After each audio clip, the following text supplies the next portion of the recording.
sides got hype, but people root for the underdog. There may be a main event, but don't sleep on the undercard. Welcome to the B-side. You can take your sneaks off, take you for a sweet ride. Info we supply worldwide. Thanks for flipping to the B-side. Yeah. Hosted by Brian Mackay.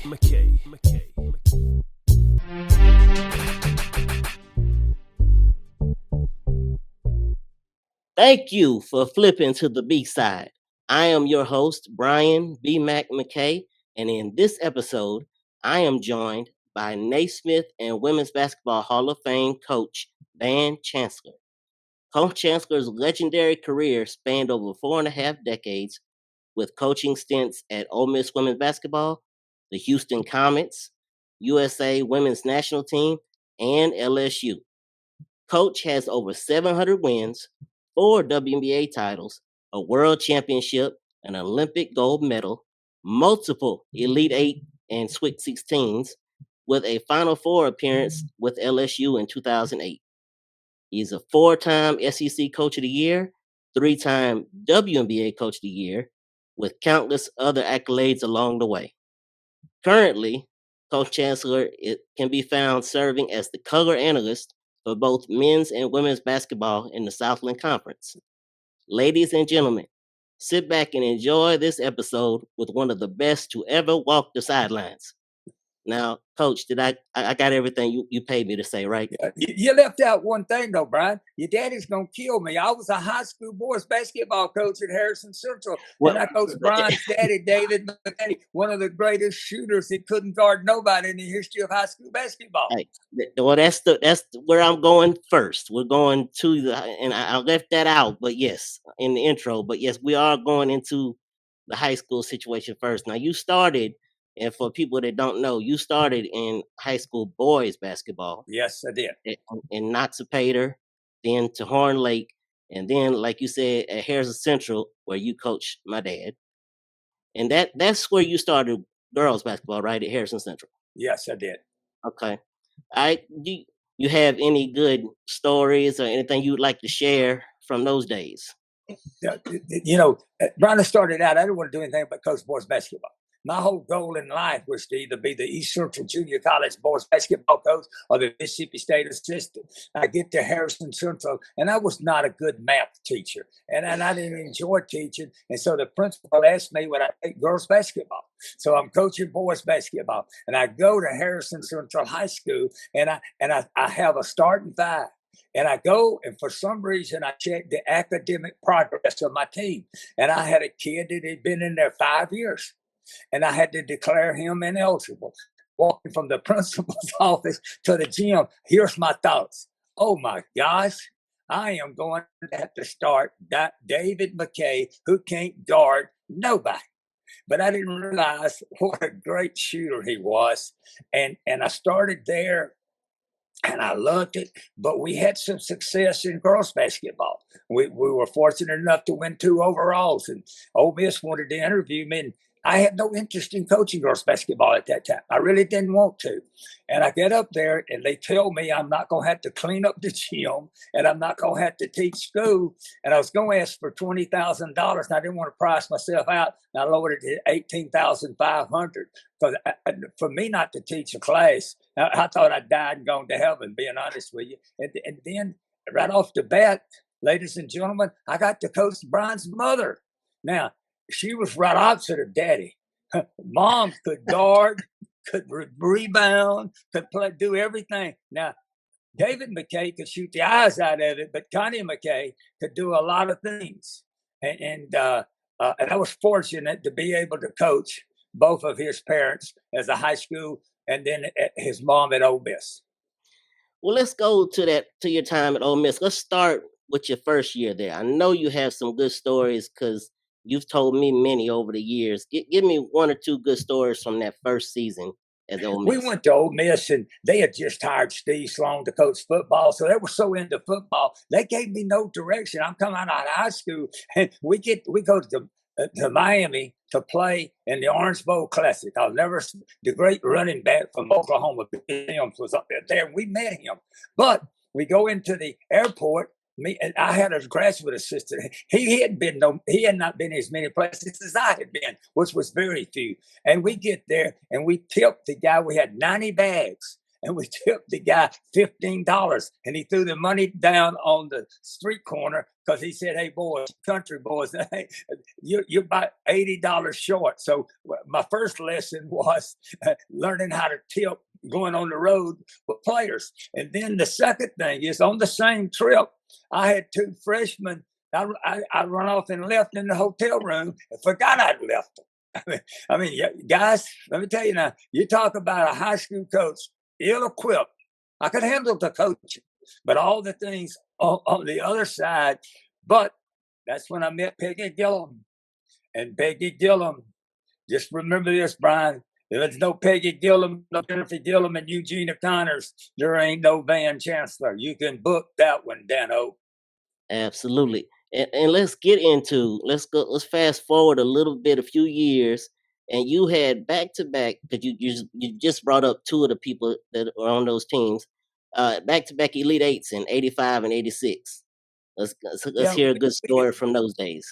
We gathered. That was a special team, and I'll always believe this, Brian. That my mother passed away unexpectedly of cancer in '85, and I think it didn't happen. I coached in a fog, and I had Jennifer Gillom. I had a lot of great players: Mel Brooks, Alicia Scott. And we got beat at Western Kentucky 3 points. The next year we went to Texas. We didn't have quite as good a team with Jennifer, a smaller team, and got beat 3 points there. So we lost back-to-back on the road at other teams' home court. But I'm so proud of what they did. And then in '92, we had a team that went to the Elite Eight that I thought was the most overachieving team I've ever coached. Absolutely. That was Cynthia Autry and Jackie Martin. Right after Autry. That team had Clara Jackson. That's right. And my daughter was on that team. Jackie Martin, Charlotte Banks. Banks, yes. Banks is, oh, Lord. Clutch player, had no conscience, could hit the shot at the end of the game like you had never seen. Hey, I'm down here with her, and I see her coaching all the time. She still has no conscience. Yep. Yeah, no doubt in my mind. All right, let's fast forward just a little bit. Let's go to 1997. You make the decision to leave Oxford to head to the WNBA level, and you're going to get now. I'll let you tell the story about how you were hired in Houston, but let's do that. Let's let you go ahead and tell that story, how you were hired. Okay, I'm coaching at Ole Miss. And I wanted another challenge. We were ready to move, and it was a tough move. Renee was having our first grandchild, and I had a lot of friends. But I went and interviewed with the owner of the Houston Comets, Mr. Les Alexander, and it was a horrible interview, just as bad as it can get. And they dropped off of me. They tried to hire everybody in the country but me. And they got down to Thursday before the draft, and they got desperate. Carol Dawson, the general manager, hired me. At my press conference, they asked me, they said, "Did it bother you that you were absolutely the Comets' last choice?" And I said, "Heck no, I went in my mother-in-law's top 25. Well, I tell this story. I called Dad. My dad was a cotton farmer, 78 years old. And I said, "Dad, what do you think about me going to Houston and coaching in the WNBA?" He said, "Son, don't be the biggest fool in the state of Mississippi. That league ain't going to make. You're happy in Oxford. You got more friends." And I'm telling you now, when you get a little older, you're going to realize now having friends are the single most important things you can have in your life. And so I said, "Dad, you're right. I think I'm going to turn this job down." They finally got around to offering it to me. And he said, "And by the way, boy," he said, "how much money are they going to pay us? Us. I said, "Dad, it's going to double my salary." And he said, "Son, with your personality, you're going to make a lot of friends in Houston, Texas." I'll never forget him saying that. And I moved to Houston. And Brian, I went to my first practice, and lo and behold, there is Cynthia Cooper. And I told Peggy Gillom. Peggy left Ole Miss and went with me, thank goodness. And I get there, And I look up and I say, Coach Gillom, Tennessee had the best players for years. Mm-hmm. We got the best player now. There's nobody in this league better than this woman. Then we were fortunate right before the draft, Tina Thompson come into it. Cheryl was having a baby. So now I get the first year we got Tina and Cynthia and Jeanette Arcane. The next year, and Kim Perrott. Then we had Cheryl Swoops the second year. So, ladies and gentlemen, you can see why we won a few championships. We had some pretty good players at that time. Now, going back to when you were hired, this is just a quick story. You know, I spent a year at Louisiana Tech as the Dobo. And while there, I spent many conversations with one Leon Barmore. And he found out that I was good friends with you. And that's when he just loved coming by and seeing me after that. And the first thing he told me when he found out was, you know, your boy Chancellor would have never gotten a job in Houston if I'd have said yes. There ain't no doubt about that. Every time I see Leon Barmore, I want to hug him. I mean, and say, man, he turned him down. There's no doubt. But wait a minute. He and about 20 more turned him down. Let's get that straight. Yes. But he was their number one choice. That's who they wanted. And thank goodness he didn't take the job, because it's been one of the greatest rides. And the most pro coaching just suited me to a T. I didn't have to recruit anymore. I didn't have any more summer camps to run. And I was just drafting players. And that's what I like to do. And I like to coach. And that was fine. You brought up Kim Perrott. I know you have a good story about training camp and not even really wanting her at first.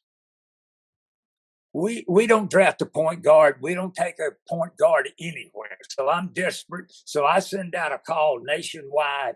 I have 68 people to come to St. Thomas High School, and there's Kim Perrott. Right off the bat, I have people around the gym helping me. I got 13 of us trying to involve a lot of people. And I didn't like Kim's game. I mean, none. She was just too flamboyant, threw the ball everywhere, shot at everything. So we would go into a room after a session, have a session, go into a room, and we would vote. You had to get 7 votes to stay. So Perrott got 13 votes to stay, 1 to cut her. Well, the person that wanted to cut her was old Van Chancellor. Well, after the second session, it was 12-2. The second person, Kevin Cook, wanted the job with me. So he found out how I voted, and he voted with me. He didn't want to cut her. He just voted with me to try to keep the job. And so, but eventually, they talked me into keeping her. I go to training camp. I don't like her at training camp. I go to Westside Tennis Club. I don't like her. So I go and try to get Patty Jo Hedges and different people. I fly them in there. And she says to me, she said, Coach, you tried everything you can to cut me. But if you'll ever make up your mind to go with me, I'm going to win you a championship. Well, that still didn't go with her. And then we couldn't beat New York. We just could not. And we went to New York, and they beat us again. And afterwards, I just made up my mind. I called her in, and I said, Perrott, you are now the starting point guard. There's no more alternating. And she said, I don't mean this bad. I'm glad you finally had enough, that you were smart enough to start the best player. I'll never forget that, Brian. But we had a wonderful relationship. And when she passed away, that was one of the saddest days, not of my professional life, of my own life. She and I were as close as any player I've ever coached. Wow. Yeah. Do you have I know you won 4 of them, so there has to be a good story somewhere in those 4 championships on just the big 3. Anything you want to tell? Well, in the second championship, we go to Phoenix, and my former player Jennifer, she gets the ball. We're up 1. She gets the ball on the low block, and I just assumed we knew to double her, and I didn't. They threw her the ball, and she beats me. So we come back to Houston. We're down 12 with 7 minutes and 12 seconds to go. I called timeout, and I said, we're not subbing anymore. We're going to play. We're going to play till you just not coming out. Don't even look over here. Well, at that time, Jennifer and Michelle Timms always says that that's their ring because their coach substituted. And Tim said, and I don't know why she substituted Jennifer Gillom. She ain't gonna guard nobody hard enough to waste any energy. She could have played all day because Jennifer was an offensive machine. I mean, and we come back in front of the loudest crowd I think's ever been at the old Compact Center, and we get in there.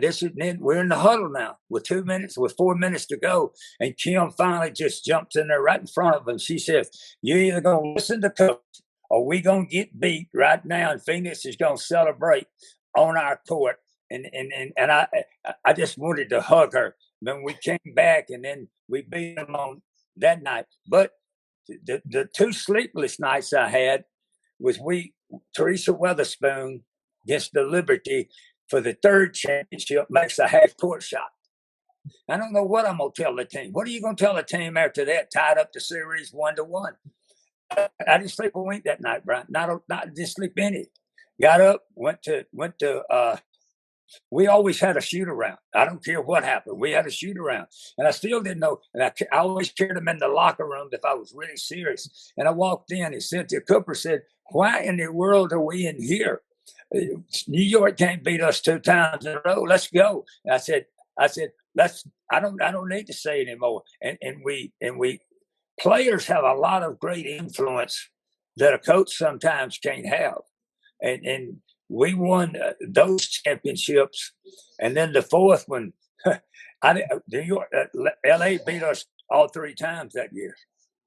And we found Kevin Cook made a suggestion: don't defend, don't guard on the outside one of their players. Let her beat us from outside.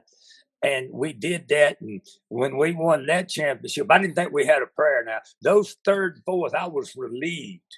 I was, and then the Sunday night after on the third, I'm kind of confused right now, but on the third, I didn't sleep a wink that night. So I spent championship nights either so happy that I'd won, I didn't sleep none of those nights. Well, as we'll go back to me working at Louisiana Tech, I worked for Teresa Weatherspoon. And I remember, I tell people all the time, I went to the interview and we spent about 3 minutes of the 45 minutes in the interview talking about the actual job. The rest of the time was me and her just telling stories. And one of the stories I told her was I loved her forever for making that half-court shot, because me and my family were able to come to Houston and watch you guys win it the next night. Well, hey, she always says, "Hey, coach, you brag about my shot. You say it's everywhere, but you won the championship, and the shot don't matter to me." That's what I liked about Teresa Weatherspoon. She was all about winning a championship. Yeah. While you were in Houston, I think it was 2002, you were named the coach of the women's national team. And you guys won a world championship in China, and then 2 years later won the gold medal in Athens. Do you have any good stories from those times? Brian, I didn't even think there was a Chinaman's chance. I thought I had a better chance of getting the Comets job than I did of being the World Games coach or the Olympic job. Okay, I didn't think they'd hire a man, being honest with you, and I sure didn't think it would be me. And so we get the team, and I get to pick the team. And we just have a great team. We go all over this world, and we don't not have one problem, not one thing that we do. I can remember we go to China, and I not travel much extensively in those places. And Lisa Leslie called me into her room, and she said, "Coach, come in here. I got something to tell you. Don't tell nobody." I said, "What is it?" She said, "I got us a bag of food. I know you can't eat this food over here, but I ain't got enough for everybody on the team." So Lisa Leslie, one of the best players in the world, if not the best player in the world, was bringing me something to eat: peanut butter, nuts, and peanuts, and all of that. When you got your best player taking care of you, it was just amazing. And I passed out candy over there. Oh Lord, they would fight over a piece of candy in China, and we beat the Russians for the finals and won that championship. And then I didn't think much about it. Then they called me and told me we were going to be the Olympic coach. And I cried that day. For a boy from Nanawara, Mississippi, to be the Olympic coach. And we went everywhere and went to Athens, Greece. The toughest decision I ever had to make in coaching, Brian. Don Staley, my point guard, got 2 non-calls, horrible calls, 2 fouls, and I dropped behind 6 points, and I got everybody hollering me to put her back in, but I didn't. I stayed till halftime. I had her mad at me and everybody mad at me because I didn't play her. She goes out in the second half and gets me 15 points, and we win the gold. Now, I'm going to tell you this. There's nothing any better than representing your country and winning a gold medal. Absolutely not. Yes. Then a couple of years later, you retired from WNBA and thought maybe at the time that your coaching career was done. Then 2007, a call comes in from LSU. Tell us about that. Well, Christy Size played for me at Ole Miss, was on the staff, and she said, there's going to be a major announcement. I think you're going to have an opportunity to come to LSU. I said, whoa, I'm not interested. I'm not going back to college coaching. I'm not going back to recruiting. And Sides said, hey, coach, don't be crazy. They're going to give you a 5-year deal. I said, yeah, a 5-year deal, going to guarantee you all 5 years. I said, Sides, you tell them I'll take the job. I'll take the job right now when they offered a 5-year deal. I go to LSU, and we got one of the greatest teams in college basketball. Sylvia Fowles, Q Chaney, team that had everybody returned that had been to 2 Final Fours. And I get that job, and a lot of my Ole Miss buddies thought I was a traitor. And they thought that I had left, gone to LSU. But I told them, I said, guys, if Ole Miss had paid me what LSU did, I wouldn't have gone to LSU. And I got there, and it was a wonderful ride. I enjoyed the team accepted me, and they were all seniors. They could have, but I didn't change much now. I changed very little. I let them travel the way they've been traveling, and we got beat on 1 offensive rebound for the national championship. That game has stayed with me since 2008. That game, the only way that game will ever leave me is when I pass away and I'm no longer on this earth. Yeah. Well, you just recently saw one of those players that you mentioned, Sylvia Fowles, be inducted into the Naismith Hall of Fame. How was that experience? Brian, I'm sorry. Great rebounder, great defensive player, and a good offensive player, and is a hard worker. And she's as easy to coach as Eugenia and Jennifer. Great players are easy to coach, because let me tell you why. They're easy for me to coach, because I'm going to get them the ball. This ain't an equal opportunity. I'll tell you that right now. I don't believe in everybody getting the score. Never have. That's why I doubt if I could coach today. Both of my children said I'd be fired by Christmas, by the way. I'm too demanding. Well, as good of a player as Sylvia was, she's an even better person. Every time I see her, it's like we just saw each other the day before. She's just that nice. Let's see. Let's go on. Okay, it's time. It's time to play a game that you and I know well. And let me explain it to everyone listening and watching this. This game is called Pass Me That Napkin. And this is the game that Coach and I have played for years, all dating back to the time in Houston. I remember every restaurant we ever went into, Coach would have napkins, and he would have a felt tip pen. And we would do our top 5. Some days it'd be best players in the league. Today, on this edition of Pass Me That Napkin, we are going to choose 5 players each from the pool of players that coached at the professional level. So it can be any Houston Comet, any All-Star game, the U.S. national team, any of those pools we're going to pull from. And Coach, since this is my show, I'm going to let you go first. Oh, I wanted you to go first, so you wouldn't put me on the spot with all my former players. That's fine. Okay, we can do it that way. Hey, I was going to be nice, because I always went first before. You take first. Who you want? Well, I'm going to be selfish, and I'm going to pick Jennifer Gillom. Where did I coach? Oh, yeah, that's right. I coached her. All-Star. Yep. Yeah, All-Stars. Yes. Okay. Well, now you still didn't let me off the spot. I got 3 great players here. I'm going to take Cheryl and Cynthia. All right, Cheryl and Cynthia. Now, I'm taking Cheryl and Cynthia. Or do I only one? If I only get one, that's fine.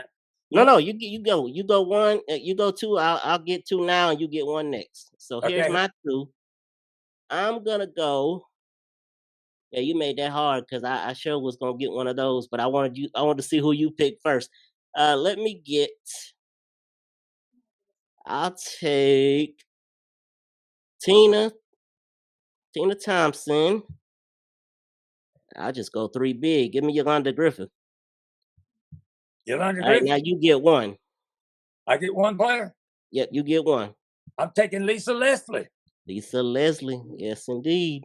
Lisa Leslie. And for the people watching, understand that I gave him that. I knew Lisa was gonna be next. Okay. All no, right, no, he didn't give me nothing, boys and girls. Let's get that straight right now. He ain't never give me anything. All right, for my next pick, you know what? I'm going back to the Comets. Janet Arcane. All right, now you get two, and then I'll finish up with my last pick. What'd you pick? I got Janet Arcane for mine. I'm gonna take Diana Taurasi. Yep. And I'm gonna take. Did I coach Lauren Jackson in the All-Star game? You did.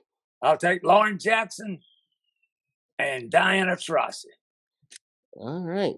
And for my last pick, I need a guard, so I'm gonna go Sue Bird. That's a good pick. That's a really good pick.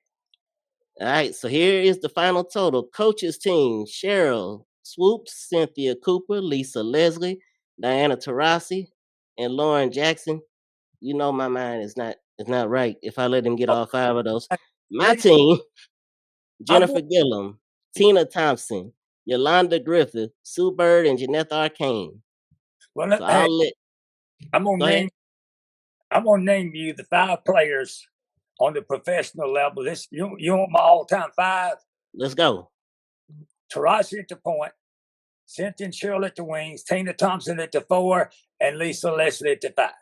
Yes. About that five. I'm right there with you. I'm right there with you on that five. All right, here's where Coach gets to have a little fun. Since I made fun of him in the intro, I told him last night when we talked that I was going to let him do this. I want you to tell the world the Michael Jordan story that you and I share. Ladies and gentlemen, as I share this story, this is not one of my proudest moments as a human, as an adult, as a coach. If you want to think after I tell you this story that I am one of the sorriest human beings that's ever walked, you can, and I'll agree with you. So I'm a 38-year-old coach at Ole Miss at Camp. I got Brian Mackay, 6, 7, 8 years old the first time. So every day at 1 o'clock, I spoke to the campers at the Tad Smith Coliseum. Well, every day about 12:45, Brian and his running mate Drew that would play me and whoever was there, maybe Michelle, my GA, and we would play, and it would be hotly contested. And Jennifer Gillom or Peggy Gillom would make a call. It beat me now. So this goes on the first year. Second year, same thing. They come out there, blow the whistle, either call me for walking or fouling or something, whatever it was. And Brian and his buddy would win. Well, Brian loved that. And he would go to the state tournaments with his daddy, and everybody, everywhere he went, somebody would say, "Hey, Brian, did you beat Coach again this year?" And he said, "Yes." So he loved that. Well, I don't know what caused me to do this. The game is tied up. Jennifer's got the whistle. I got my back to the basket, and she handed me the ball, and before she could say anything, I turned and drilled it. I mean, drilled about a 25-footer for the win. Well, buddy, the camp booed. Everybody there. I hurt little Brian Mackay's feelings. It just hurt him so bad. I can't describe, but I didn't know that. I didn't know it hurt him that bad. So it hurt him really bad. So everywhere I go, Peggy Gillom ain't never said nothing bad to nobody.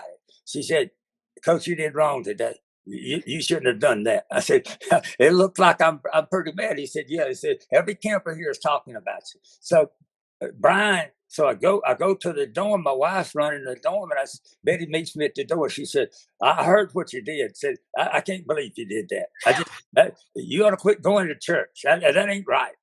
So I go to David and I said, Brian's dad, I said, David, I think I got a way to kind of situate this thing.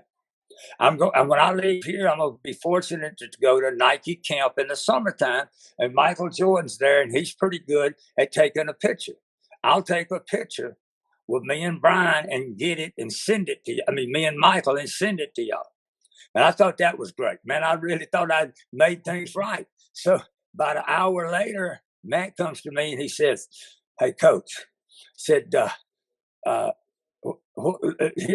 me tell you what Brian, he kind of was stumbling around. He said, "Let me tell you what Brian asked me." I thought he's going to be happy. I thought I'd really hit a home run.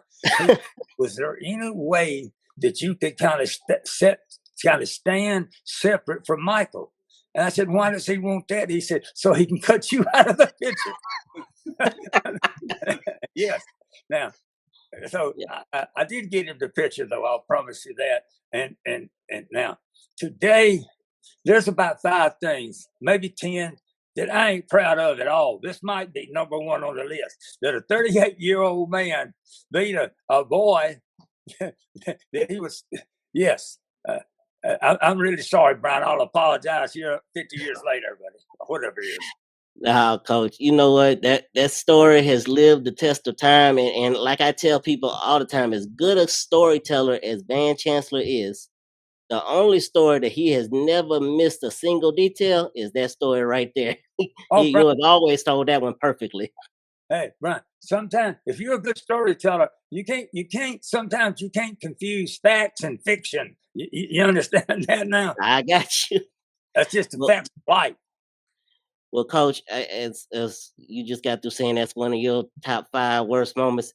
If I were to list a group of 5 of people that I would love to start this podcast experience with, you're right there at the top of it, Coach. And I'm so glad and thankful that you decided to come on today. Well, Brian, I want to say this to your family, to you, ladies and gentlemen. If there's a family, I started out as a high school coach. I went to Harrison Central as 28 years old. I was fortunate enough to coach his mom and daddy. I never had one bit of problems out of neither one of them. And I got to then know their son, who has brought as much joy. He came out here and worked with me some that first summer. And he's always, the Mackays have been as much a part of my family as my own family at times. And then to the Mackay family, just thank y'all for letting Betty and I and my family come in touch with your family, Brian. Absolutely, Coach. Same back, right back to you. All right, buddy. All right. Thank you so much, Coach. All right. Thank you.